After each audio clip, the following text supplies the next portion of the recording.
Rival Sports Pod, covering the New York sports scene and behind the scenes, including the Buffalo Bills, New York Jets, New York Mets, and everything else in New York sports worth your precious time.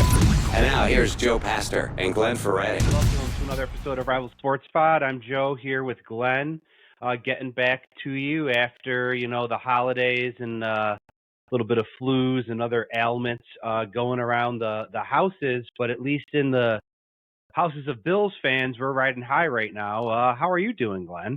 Yeah, you guys are riding high, man. Yeah, truly, it was a tough late December with some of the illnesses running through. It's good to be feeling good again. It's kind of sweeping the nation, which is never fun. But I was certainly down and out. So we apologize missing a couple weeks. I hope everyone enjoyed the holidays, and it's good to be back. We're back. I'm doing pretty good. Obviously the Jets season came to a close, but it really ended a couple weeks ago, which we'll get into probably a little bit later on. But I know the main focus is obviously the Bills' huge run to the AFC East title, which I'm sure made Dolphins fans pretty sick. So pretty interesting week for sure. Yeah, Bills go down there. We basically take their stadium over. After I guess Tyreek Hill had already called out the fans for this happening in their stadium multiple times. But it's like Miami, they're just like this finesse team. And even just the same thing with their fans and their mascot and their logo and their coach. Nothing screams football or toughness about the Miami Dolphins, except maybe Chubb, who was, not in the game. Whereas the Buffalo Bills, I think, are a team heading in the different direction. I think the Bills have become a team where even when you're not getting the greatest game out of Allen that he's capable of playing, they've now found ways to find a way to win instead of being that team that could find a way to lose, find a way to not live up to their potential. And that's encouraging. Yeah, and I know you guys are obviously riding high, but I'm here to be the voice of reason in these scenarios as well. And I think it was kind of interesting that the Dolphins played the Ravens and then the Bills back to back, because I think most people, watching the Ravens game, obviously saw them put up 56 points and absolutely shellac the Dolphins. And then the Bills in a game where honestly they probably should have won by about 30 points. But Allen, who obviously came through down the stretch, was a huge part of the challenges. And I know they won that game. Obviously, huge game. I would say there probably were more Bills fans, which will be an interesting topic for like Super Bowls on like which teams travel well. But the Bills won the game by a touchdown.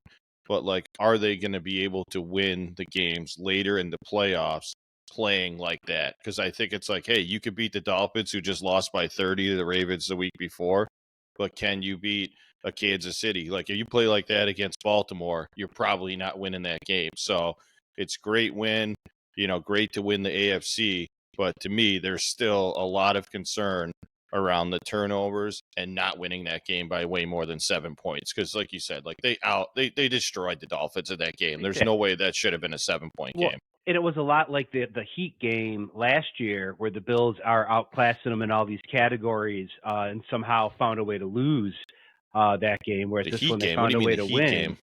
The Heat game, when it was like 100 degrees. Oh, okay. And, the Dolphins do that shady thing that's unsafe and should be banned if the NFL cared about player safety, and they should let you bring shade and not force you to stand at 100 degrees and risk heat stroke and heat exhaustion. But the NFL does allow that. But yeah, they left between 9 and 21 points on the board the first half. We want to talk about Allen and the turnovers, and that's certainly part of the story. But you also have dropped passes. You have a no call on the interference on Knox, where he was mugged. So you have these other little things in there, but everybody always wants to go back and blame Josh Allen. Yeah, and I'm not. And I would say I'm not even doing that this time. Like, there's definitely some blame for him for getting off to such a slow start in the game.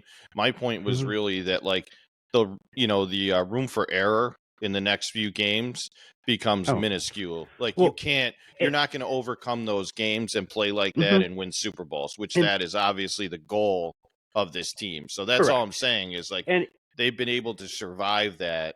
Like, are they going to change that yeah, now and play cleaner games? yeah. And even though the Steelers are like terrible when you look at them, especially without Watt playing, they've specialized in winning those kinds of games and Hmm. hanging around, and finding a way to win.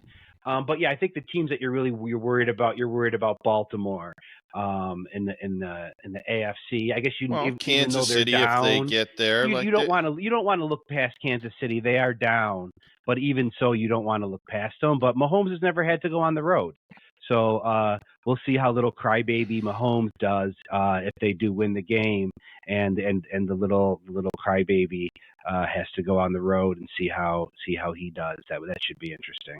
and I agree. That would be, I think, an incredible game just with all their history the last couple Mm-hmm. years.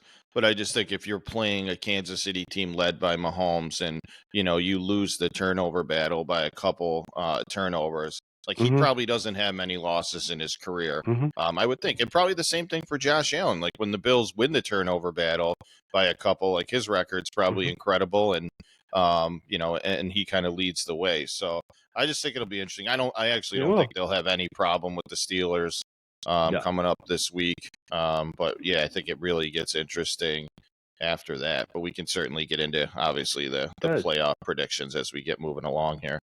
It does with predictions. And can you predict what Santa's got in the bag? I don't know. What does Santa have? It looks like some baked goods. I hope they're not leftovers from the holidays. Do you Yeah, I would pick hope on a not. lot of leftovers around the holidays? No, I'm really like a no leftover guy. Like I Okay. eat, even at restaurants, I Oh, try to either eat my meal or get rid of it. That's it. turnovers. There you go. Look at this guy. You're still hammering that. It's Mhm. January 9th. Apple. When did you Mhm. get it? What month? From Santa. I don't know. Hopefully they're not left over from the holidays. Oh, okay. I thought you said they were like Christmas apple turnovers. That's Mm. commitment right there. Mm. Well, I saw a picture.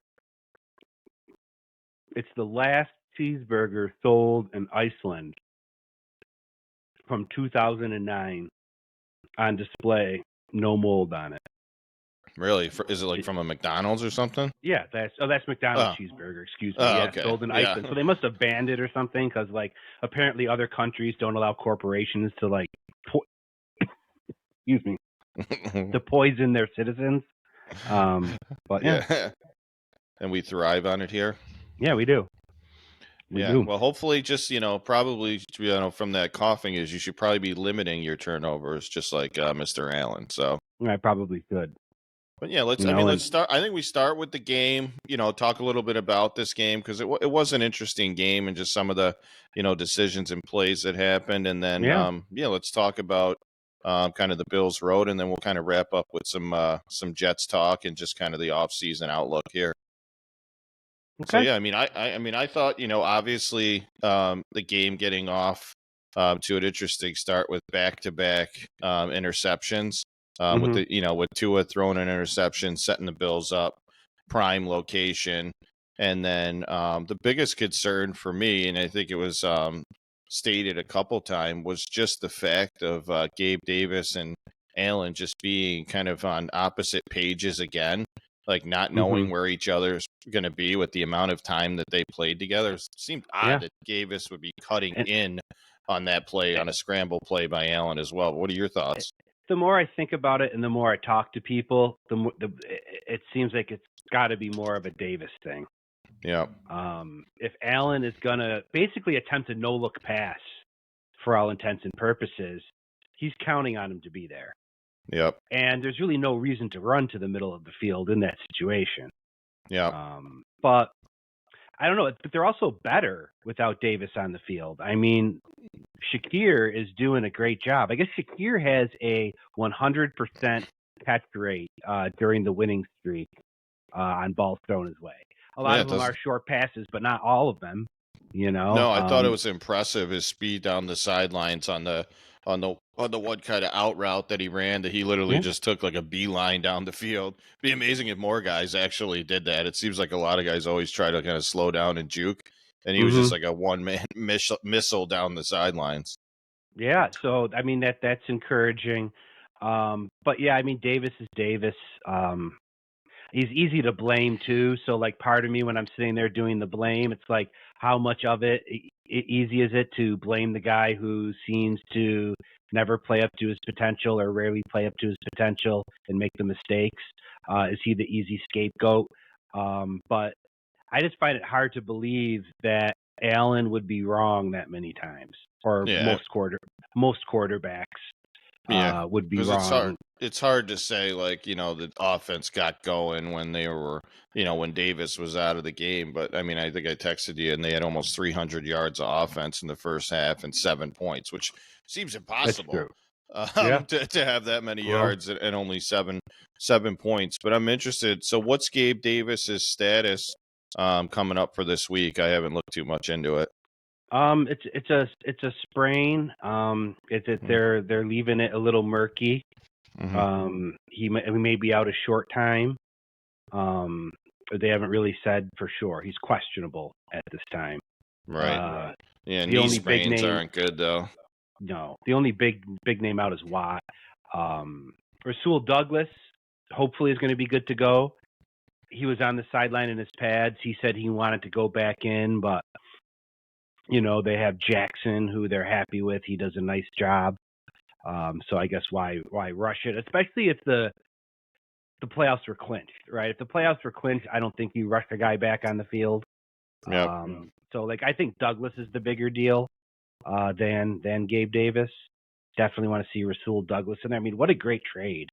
Yeah, I mean that the was. defense. Yeah, I mean the defense played amazing in the second half, and Yeah. I know obviously Douglas being out, but yeah, it's looking like a fantastic trade. But I don't think Yeah. you guys want to lose any more guys on defense going into No, the for sure. playoffs. Like I think they can make up for it on offense, which Mhm. obviously you could see. I mean they got 3 running backs now, and well, actually the one dude got a concussion, the ex-Jet there, Ty Johnson. on the helmet to helmet that wasn't called.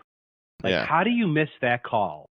Yeah. With all of the focus on player safety, it's right in front of the official standing at the freaking goalpost. Yeah. And it's literally a helmet to helmet hit. Yeah, I just think obviously the decision is horrendous. You can't make that decision. Like if they would have got bailed out by a penalty, like great, it would have got them 3 points, or maybe they go for the end zone and actually it would have only been half the distance. They probably would have kicked a field goal anyway. But I mean, you really can't make that decision. With his level of skill and his ability, you just have to get the ball in But the he end could have been zone. the only. But here's the thing, though. I don't know how you could blame Allen for making that decision if nobody else was open. Then you throw it away. But why would you throw it away? You can't throw it in the middle of the field and have a risk of a guy getting tackled, because that's what happens. You get no points. Like that can't be part of the equation. You can't get 0 there. You have to get a minimum of 3. So you're only looking at routes that are in the end zone. And if they don't catch it, so be it. You still get the 3. The only scenario I guess there where would have been enough time. I guess there would have been enough time if he threw it away. Yeah, he could have thrown it away. There would have been The like 3 or 4 only seconds scenario left. is having it caught by somebody and tackled in the field is that you don't want. Because Or like my him initial running. thought is what do you want the guy to do? Throw to someone else and throw a pick, and then everyone piles on him. Yeah, throw it away. For throwing the interception. So yeah, I guess he could have done that. Yeah, I mean, but that's kind of part of it. Decision making is huge. And McDermott said it too, going into the locker room. Can't do that. Yep. I mean, maybe he thought he was going to go in because he had a lot of momentum going into the end zone. That was a great hit. Yep. I think the other thing too, though, I think if you run that play 10 times, I bet you he scores the majority. Yeah. I don't think if someone you comes like up and taking those chances, but games usually come down to 3 points or less, so you don't want to leave points on the board. But yeah, I mean, or put obviously Leonard Fournette. I was like, why isn't Fournette in there? If you're not going to have Cook in there, because Fournette now they were. Well, he did catch it. No, it wasn't. It was Ty Johnson. But I'm saying Fournette's got a lot more. The ball, though. Yeah, Fournette's got good hands. Yeah, but I'm saying he's got a lot more power. Did you see the picture of Fournette's legs when he was at Bills practice? Yeah, he's a monster. Shredded. Like, what would you give to have legs like that? I think I'd cut off my pinky finger To have legs like I don't maybe a whole body, maybe not my I was legs, gonna my whole say, body. I think To have a whole you might body, look weird with those right? legs Legs like and your that on my torso body, and frame. right? Yeah, But if yeah. you could have a body like a Greek god, would you cut off a pinky finger? I don't know. Yeah, maybe for a Greek god, what do I need a pinky finger for? Yeah, but you I have don't to do really. it yourself. Yeah, I don't really. Yeah, that's a different story. I might have to look away. I'm not good at stuff like that. Yeah, yeah. Well, you don't want to like miss and just get the tip, and you got to No, yeah, Anyway, this you is getting pretty dark. yeah. Well, what's his name? Did it right? Ronnie Lott did it to continue a Yeah. game Yes, he for the did. Niners. Yes, he Yeah, did. those guys were insane back then. That's crazy. Yeah. But yeah, I mean, the first half was really, so that, a tale of mistakes, and then the second half, obviously, we'll get to that's completely different. But the other one, which we talked about, was the interception, which most Bills fans would call, kind of a glorified punt. But On when you fourth look down, I back went at on fourth down. yeah, on fourth down, but Yeah. when you look back at the all 22, like the play is not for him to roll out of the pocket and Mhm. throw it downfield. Like there's a design route for Kincaid. When you look back, he's pretty open to get the Mhm. 3 yards and complete the pass. So it's like, I Yeah. know, great, he threw an interception down in the end zone, but the idea was to get the first down and try to get the best route possible. So it's just, Yeah. these are just, the little decisions in the first half that, and obviously we'll get to the good ones, but like that the really other thing to impacted think the about score. too, though. Yeah, I know. But the other thing to think about too, though, is right. Like, so it's like with Allen, you got to think the big picture. That there'll be mistakes, there'll be times like that, but like the big picture is he's also a scoring machine, like the NFL has never seen, Right. like ever. Like See, no I one feel has had the 40 straight TD seasons that he has.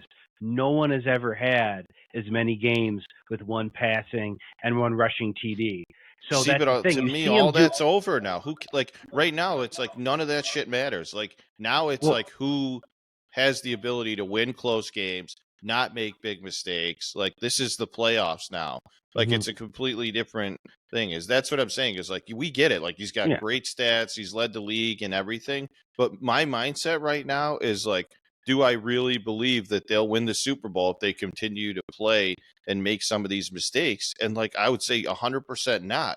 They have to clean up some of these things because there's going to be that one game or 2 games or even 3 games that are within 3 points or 4 points that turnover or that, mistake of not getting the field goal is going to cost them the AFC championship or the Super Bowl. And we're going to be looking back and being like, oh, Josh Allen had 45 touchdowns and all this, but they didn't win the Super Bowl again. So that's what I'm saying. That's kind of the difference that I'm looking at right now. Is like, it's playoff time now. But Like we when, get they won this game, but will they win 4 more? when I look at the Bills' losses this season, I can't think of a game that they lost because of like Josh Allen's decisions.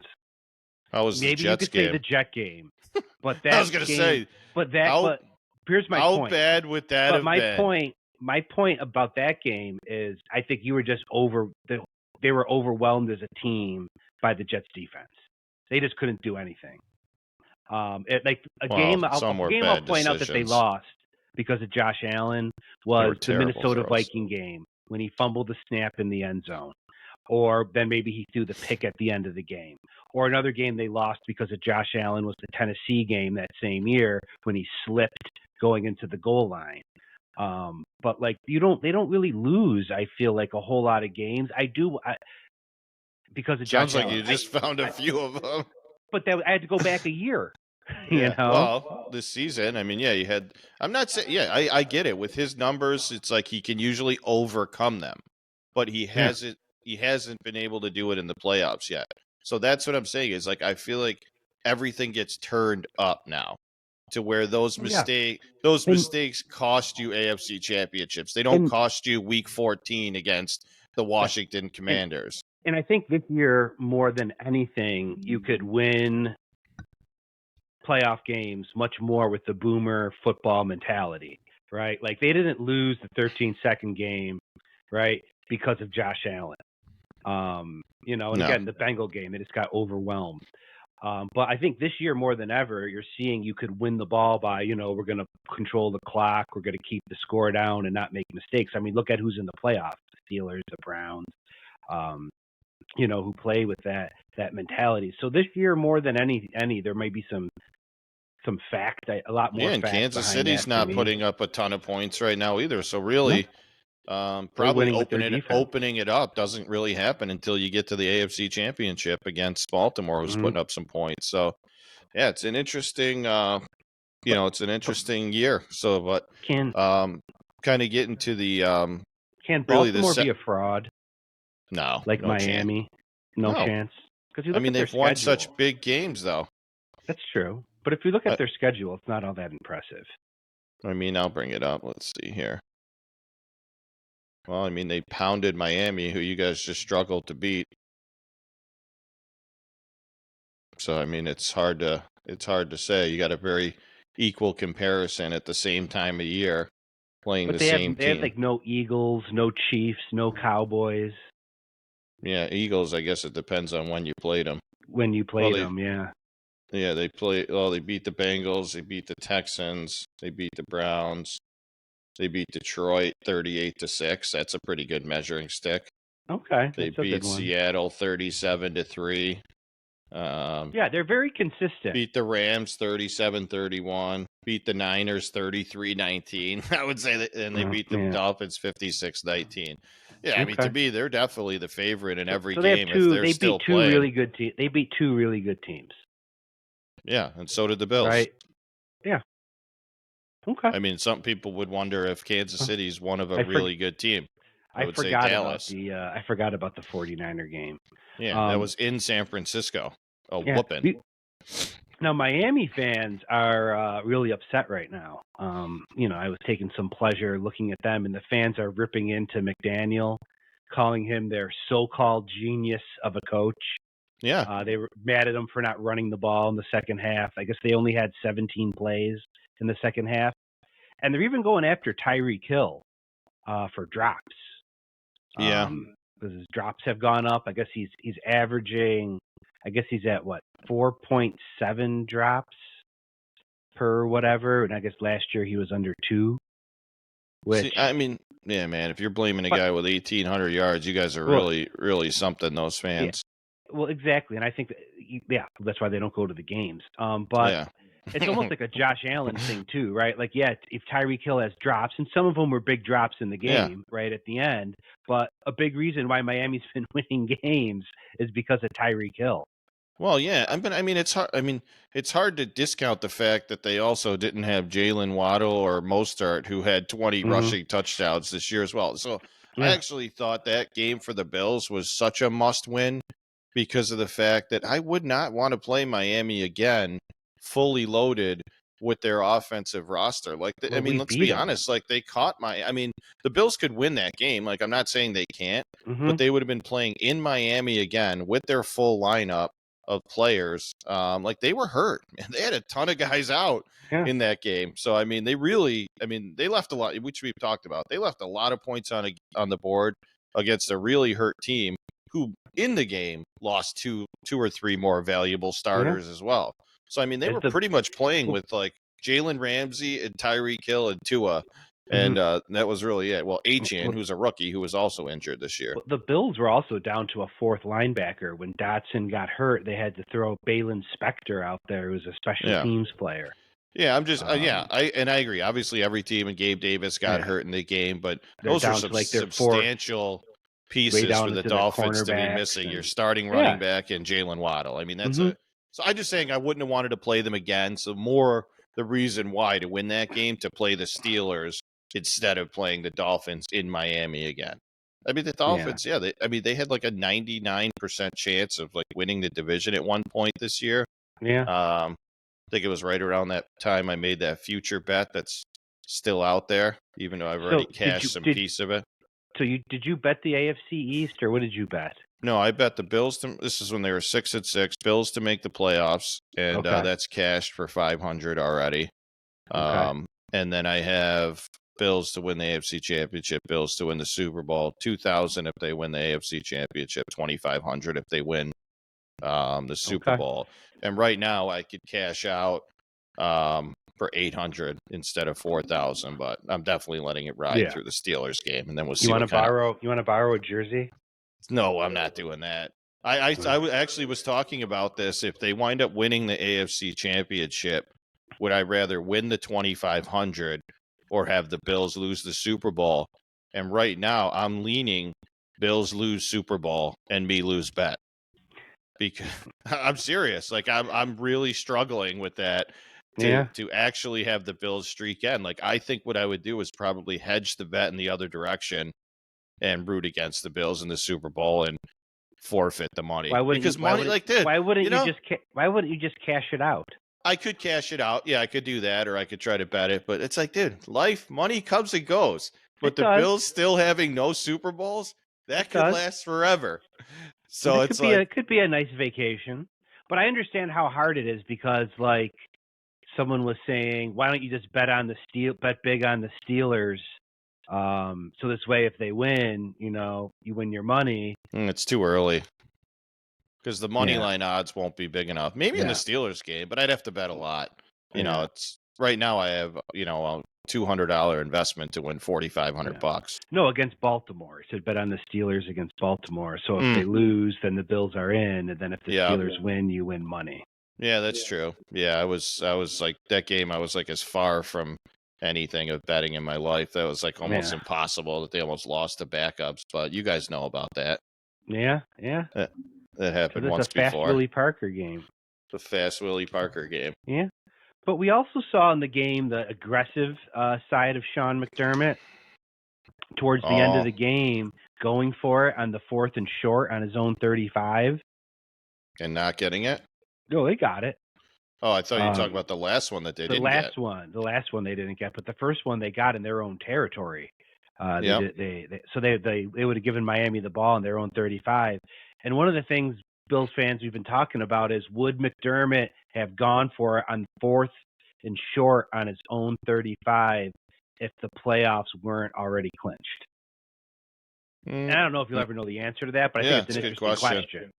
Yeah, I would say probably not on his own 35. I mean, based on his history, but man, has he been catching a lot of flack for coaching and decision making? So maybe he would say, "Hey, I'd rather live with the outcome of this with Allen, and deal with the consequences of me being aggressive rather than being Mr. Punt." But yeah, the stats when they showed that right before the last one, it was like 33 of 34 that the Bills had picked up. I was like, "There's no way they're getting this first down." When they show, it's like Jake's in the kicker right there. Well, the mistake he made, I think, on the one they didn't get was he tried to go over the pile for the second time. Yeah. So they kind of figured it might come. I think it takes away his power when you're going over the top like that. It takes away his biggest advantage. Now, again, Miami, I think, knew to plug up that left-hand side because he had done it. And if you watch the tape on the Bills, you know that he goes to the left. He likes to run behind Deion Dawkins, and why wouldn't you? He's a Pro Bowler. Dude, but I didn't really know that you could literally be holding the player before the hike even comes. Yeah, like it's crazy to me. Yeah, that's going to be banned. It has to. Yeah, I mean, he's fully engaged with him already. Like, how is that not just such a massive advantage to anything? It's like the Bill Belichick, basically, just more cheating. It's like it's just they found a loophole.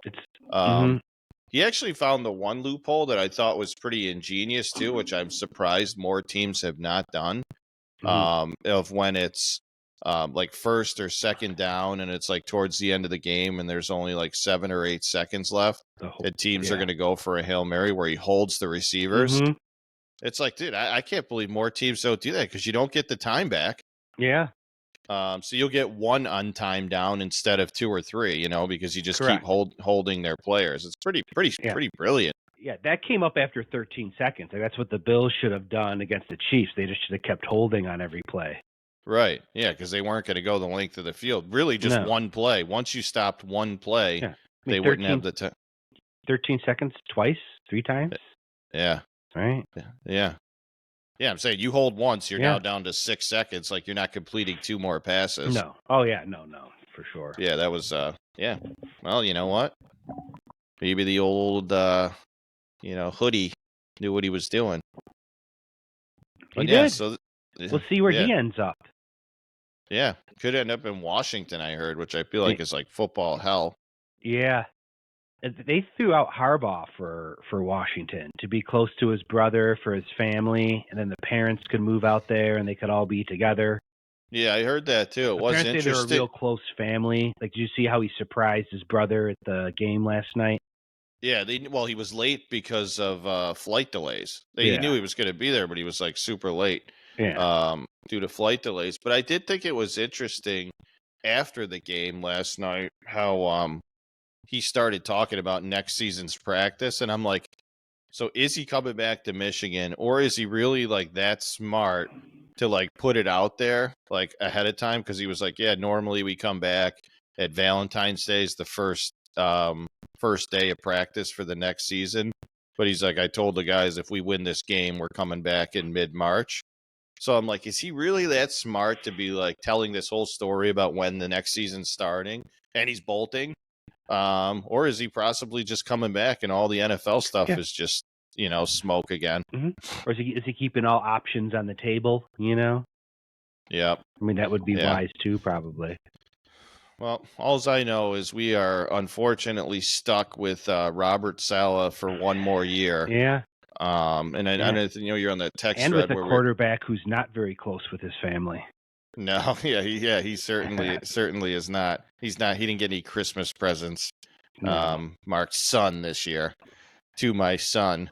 But he or from his sister. He didn't go to his sister's wedding. Yeah, he wasn't invited, right, or something, or did he just not go? I don't know what it is. We got neither of which is good. Yeah, no, it's not. But yeah, I mean, so now we're kind of stuck with this trio of, Joe Douglas, Robert Saleh, and also Nathaniel Hackett, and anyone that listened to Garrett Wilson's comments after his postseason comments would be like, he does not believe in Nathaniel Hackett at all. He spent a couple minutes talking about basically how they get out game planned every single week, and they have no way to make any adjustments in the field and ways to free him up and get open, and how much he kind of watches other teams and what they do. And it's completely frustrating. He called this season the worst football season of his life playing football. And this is talking about a guy he had last year. Yeah, but they're like, oh, you got to 100 yards or over 100 catches. You got to 1,000 yards, even though all the adversity, you still had a decent season. And he was like, this is the worst season of my life. And he talked specifically about game planning. He didn't talk about, they obviously hit him on the Aaron Rodgers stuff, but it was not like, woe is me because of the quarterback. It was truly, we need to figure stuff out. Yeah, was it more of a game planning thing from him, not a Zach Wilson thing? Yeah, he's phenomenal, dude. He's gonna walk out. He's gonna walk out the door after 2 more years, unless we figure it out quickly. Yeah. But not only figure it out, it's figure out who the next quarterback is too. Because this guy's not. He's not sticking around unless he's got someone that can make him competitive. He's like, I've never been a loser at any level I've ever played. I'm not like going to continue to do this. Like, he basically is like flat out, I'm not keeping doing this for my whole career. And the guy who's coming back, it's like he started like Aaron Rodgers, and then just like lately, he's just a few days ago, he's going after Jimmy Kimmel. He's going after someone in the Department of Health. Yep. And then he's on talking about anyone who's a distraction for the New York Jets needs to go. Yep. Yeah.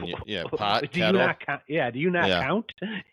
No, you're special. I agree. I've gotten to the point where, like, Hard Knocks, beginning of the season, about halfway through the season, like, dude, all in on the Aaron Rodgers talk, everything, like, completely get it. Seems like a great guy, everything, and then it's just continued through just the losing streak and the end of the season to just be like, at some point, we just kind of have to own it, and that we've kind of sucked, and it's just not all about one person. Like, we're not going to be successful with just one person because we had an elite defense, and even they gave up at some point, that we just kind of need to really trust it, because a lot of the decisions that were made based on you, Aaron, have been horrendous. Allen Lazard was horrendous. Randall Rodgers, Cobb the was GM. yeah, and that's what I mean. Randall Cobb. Randall Cobb, Nathaniel Hackett. These guys were all brought in for The you. backup who's the other quarterback? Tim Boyle. Yeah. Yeah, these guys were all you. So at some point, like, you got to be like, dude, I freaking screwed up some of this stuff too. I don't think he can. I almost wonder if he's some type of sociopath. Like, not that he's a murderer, but is he like the Ted Bundy or the what was his name? I don't know, it doesn't matter. But like this guy that seems like he's this great person, a wonderful guy, got all this charisma, but beneath it, they're this sociopath. And I almost feel like that he is. Maybe. Have you ever seen the it's from a couple years the guy ago from that Chicago who had all the bodies under his house? He would dress up but he was like a great man around town. He would dress up as like a clown and stuff for the kids. surprised you don't know that. You'll lose your job for this. Yeah, the kids will be like, you don't even know your history. But did you see a Netflix series called Loudermilk? No, but I feel like you're the second person that's brought that up to me lately. Okay, it's with Peter from the Office Space movie. Okay. He's the main character, and basically he runs a group for like Alcoholics Anonymous. Okay. And one of the episodes was you want to take 3 of the guys from the Alcoholics Anonymous group and give them ayahuasca. This is the whole tie-in to the Aaron Rodgers, because it's the Eastern medicine and it can cure them from all their drinking, urges and all their drug urges. And like, it's an incredible episode. And I'm sitting there. The only thing I'm thinking is like, Aaron Rodgers chose to do this for himself, dude, and it's like spotlighted in this show for like Alcoholics Anonymous. It's a fantastic it's something show. That's like absurd. It sounds like to do. It's absurd. Is it a reality or is that scripted? No, it's just a scripted show. It was on for 3 seasons, but Peter from Office Space is just a classic sarcastic character. That things happened to him in his life, which led him to running this group. But it's pretty fantastic. But the ayahuasca episode is incredible. You got to check it out. Yeah, but that's Aaron Rodgers. And it was John Wayne Gacy was the guy's name. Oh, yeah, so John Wayne Gacy, yeah. Yeah, so like, is that what Aaron Rodgers, not a serial killer? Well, not accusing him of that, because I'm sure he wouldn't like people accusing him of things, even though he, But anyway. Yeah. Just the idea that he's a sociopath, when you peel back the veneer, maybe he is just this horrible, manipulative, solipsistic, self-centered son of a bitch, Yeah, he very well could be, but if he leads us to a Super Bowl, it's all good by me. So I'm he's your self-centered son of a bitch if that happens. Yeah, exactly. Yeah, it's like the Eric Devendorf syndrome in Syracuse, and like those guys. It's like, yeah, he's our asshole. We'll take him. But I mean, I'm honestly, I'm not. He would be a great. Where is he now? Oh, he's around. He's doing tons of stuff with youth sports in Syracuse. He's doing camps. He has his own podcast too. It'd be cool to really get him on. I think I actually sent him a message. He didn't respond though, to try to get him on. So maybe we can revisit that. But I'm not jumping back on the like Jets are winning the Super Bowl chain. So if I start saying that, like, you could remember this episode and say, dude, you're not saying that this year, because it's like, we need to see people play for 4 or 5 weeks before I get all invested in this team again, just with how catastrophic it has been. Well, between that and the Mets, I know. Yeah. We're so far away from the Mets, but we've gotten, no Yamamoto, certainly ended, my hope for them for this season. Yeah. But yeah, I mean, coming up this week, obviously Bills, Steelers. What's the point spread in that game? I think it was like 12 last I saw. Was it 12? I thought so. Yeah. I could be wrong. You might be right. I thought it was like 9.5, but man, that's a tough game to pick. That's a lot of freaking points in a play. It's 10. Yeah, it's 10. Okay. But still, double-digit points in a playoff game. Was Miami 12? Why was I thinking 12? Was the Miami game? No, Dolphins, Chiefs are -4. Anyway. Cowboys are 7.5. I don't want to. We have do we really need playoff football on Monday Night Football? No, that's stupid. That's so stupid. I was like, we got Saturday till 4:30. Like, maybe let's just move the Eagles Bucks games to 1 and just have a full day of football. And it's not even like a great game. No. Like, I want It's to like stay up late. I want to be tired all week because I stayed up late to watch Baker Mayfield. Yeah, no, I won't even do that. I'll find out what happened in the morning. But yeah, the next day, yeah, you got the 1 to 4:30 and 8:15. Makes a little more sense. Maybe do that on the Saturday as well.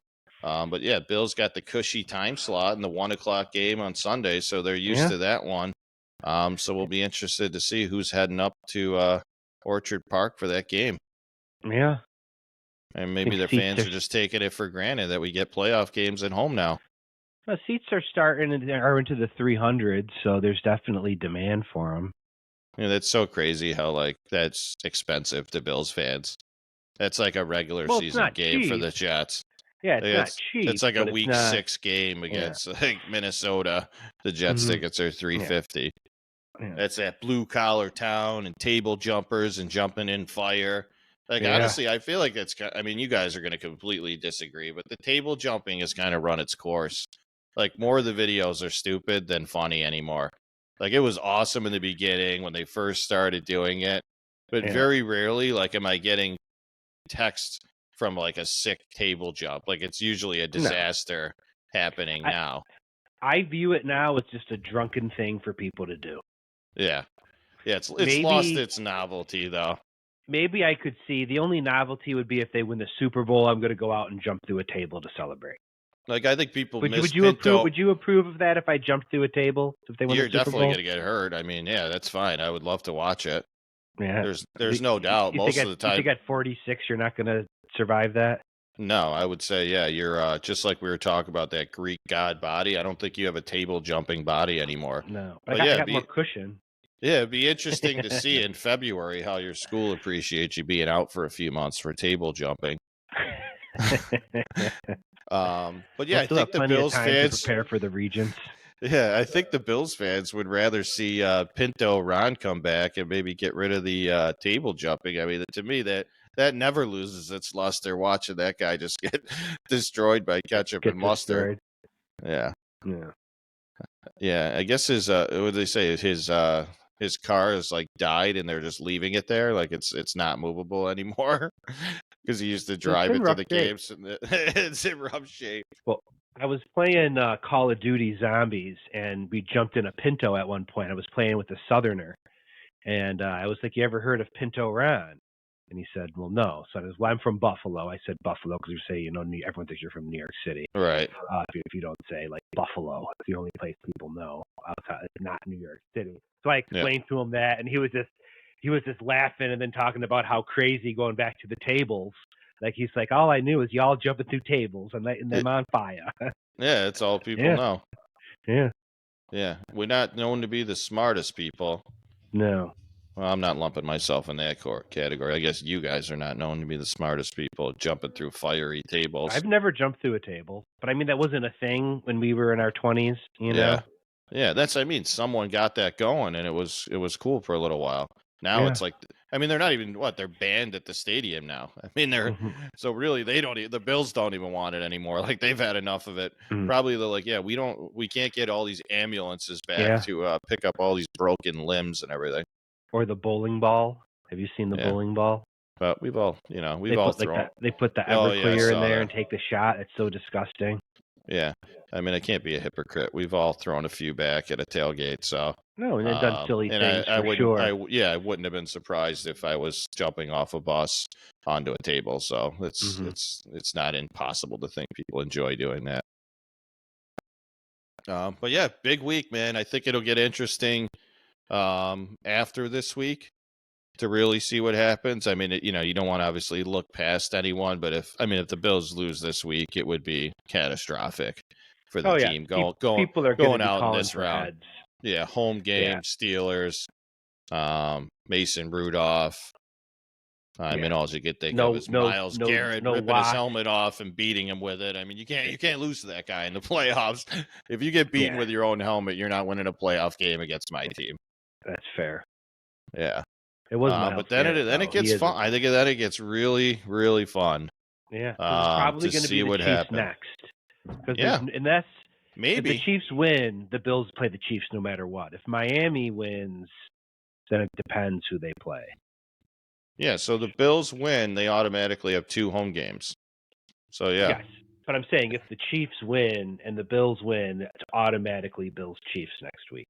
Yep. Yeah, I really would like to see that in Buffalo. Yeah. Tables turn, see what happens. But, I think, obviously the Dolphins, like I said about it earlier, they're coming back to full strength.